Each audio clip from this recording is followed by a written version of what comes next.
इस महीने से रेंट तुम कैश में पे करना। 15,000 कैश हर महीने? यार ये मकान मालिक मुझे रेंट कैश में देने बोल रहा है। वो पक्का टैक्स न भरने के रास्ते ढूंढ रहा है। अगर सारे ट्रांजैक्शंस कैश में ही हुए तो उसे एक भी रुपए का टैक्स नहीं लगेगा। इसे टैक्स की चोरी भी कहते हैं। पर गवर्नमेंट तो खुद हमें टैक्स बचाने की सलाह देती है, तो ये टैक्स की चोरी कैसे?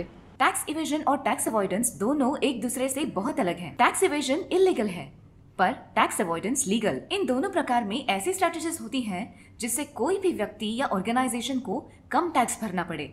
तुम्हें तो पता ही होगा कि गवर्नमेंट हम जैसे टैक्स पेयर्स को कई सारी छूट देती है जिससे हम अपना टैक्स बचा सके। हमारे देश के टैक्स स्ट्रक्चर में कुछ लूप होल्स हैं जिससे हमारी टैक्स लाइबिलिटी कम हो जाती है।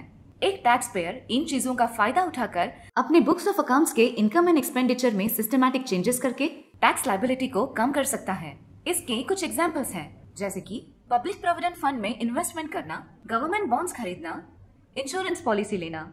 ये याद रखना जरूरी है कि टैक्स अवॉइडेंस लीगल है और किसी भी व्यक्ति या कंपनी को टैक्स अवॉइडेंस के लिए पनिश नहीं किया जा सकता। लॉ के अनुसार गवर्नमेंट खुद हमें कुछ इन्वेस्टमेंट्स करने के लिए एनकरेज करती है ताकि हम टैक्सेबल इनकम से कुछ टैक्स बचा सके। टैक्स इवेजन मतलब हम वो पैसे बचा रहे हैं जो कानूनी रूप से भरने होते हैं, जो कि कम्प्लीटली इलीगल है।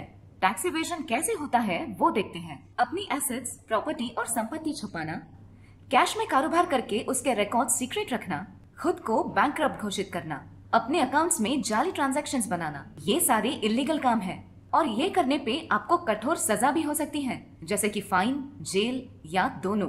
टैक्स इवेजन में अपने टैक्सेबल इनकम को छुपाया जाता है, जबकि टैक्स अवॉइडेंस में अपना टैक्सेबल इनकम कम किया जाता है। ये दोनों ही काम कई देशों में किए जाते हैं, पर टैक्स इवेजन में पकड़े जाने का बहुत बड़ा रिस्क है और इसमें बहुत बड़ी पेनल्टी भी लग सकती है और कुछ केसेस में जेल भी हो सकती है। सबको लगता है कि हाई टैक्स रेट की वजह से टैक्स इवेजन होता है, पर दूसरे फैक्टर्स जैसे कि देश का कमजोर टैक्स एनफोर्समेंट मैकेनिज्म और हमारे जैसे नागरिकों का एटीट्यूड भी मैटर करता है। एक नागरिक होने के नाते हमारी ड्यूटी है कि हम इन प्रैक्टिसेस को बढ़ावा ना दे।